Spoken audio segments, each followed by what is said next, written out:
I always call the sexy part of the agency. You get to go and see our big buildings and the houses. We've built over 400 units of affordable housing. Paseo Verde that has gotten so many awards.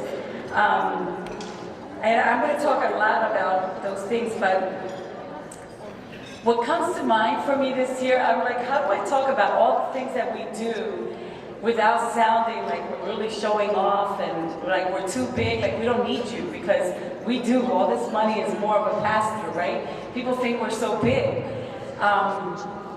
So how many of you have seen that Audi commercial? It's kind of weird. Audi comes out and they say, you know, if you get one award, it doesn't mean you're the best. But if you get 2 or you get 3, that's a different story. And then they bring out the Audi car. So I looked at that and I was like, So, okay, so we've gotten over 10 awards this year. 7 of them have been just for Paseo Verde. There hasn't been a magazine that hasn't talked about Paseo Verde. It is the first in the country to get platinum leading in energy and environmental design neighborhood. And only 2nd in the world, which is amazing because you think of places like Venice and others, and we are the first in Philadelphia, first in the country. So if getting 3 awards says something, and when you get over 10, I don't know, does that make us the best? I'm just saying.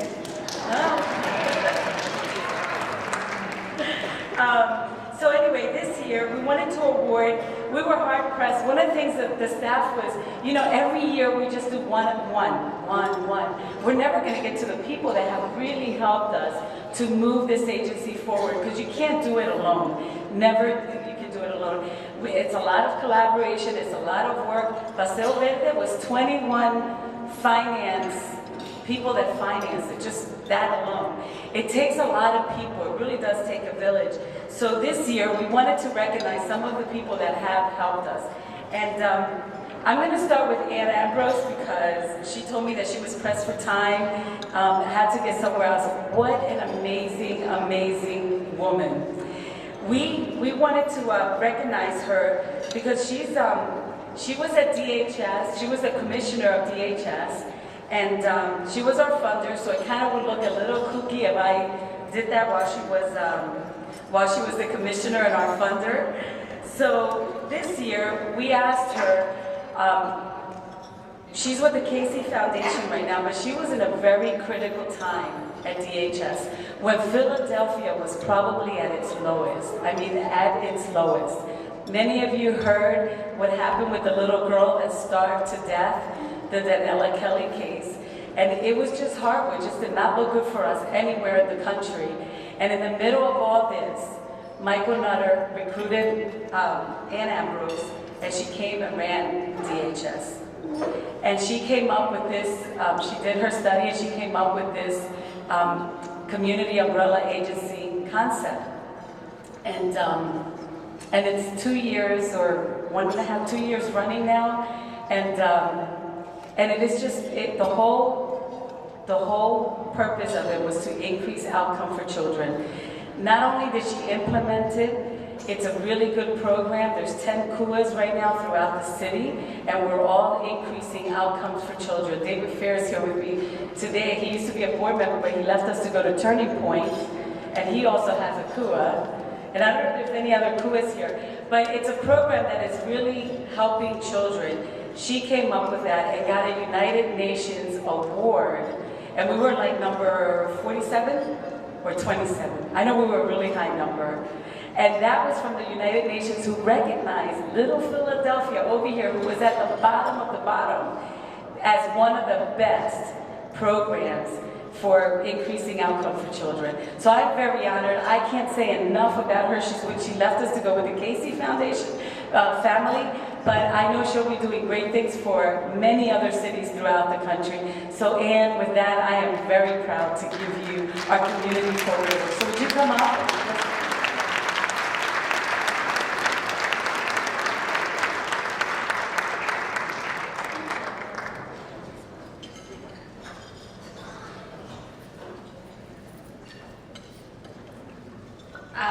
Thank you so much. So who can resist Nilda's contagious enthusiasm for the amazing work that APM does?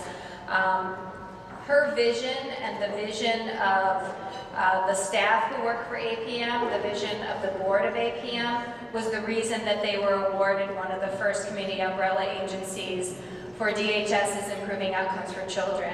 And I do have to thank Councilwoman Kiana Sanchez, who has been a long-standing supporter of the city bringing services to communities instead of communities having to come to the city to get services.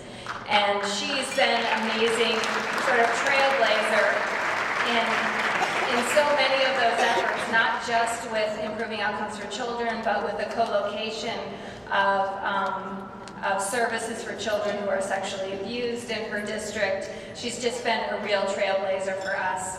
I want to talk just for 1 second, and I know I don't have a lot of time, but APM really gets the vision of what needs to happen for children and families at the community level. All you have to do is drive through the neighborhood that they have transformed to understand that that transformation of that neighborhood is going to positively impact the lives of countless children and families. And so this award is silly for me. They should be getting the recognition for the work that they do every single day on behalf of children and families. So I'm honored to be here, but very thankful for Nilda and her leadership team, Dr. Pope, who's worked tirelessly under very difficult circumstances to really try to do something that ultimately will benefit so many of Philadelphia's vulnerable children and families. So thank you so much, Nilda.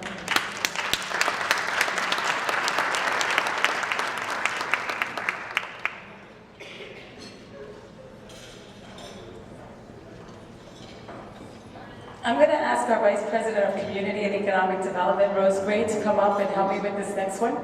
Rose has been with us, as you know, over 20-something years, and she has been the technician and the developer behind all of the housing and everything that APM has done in community and real estate development. So she has this history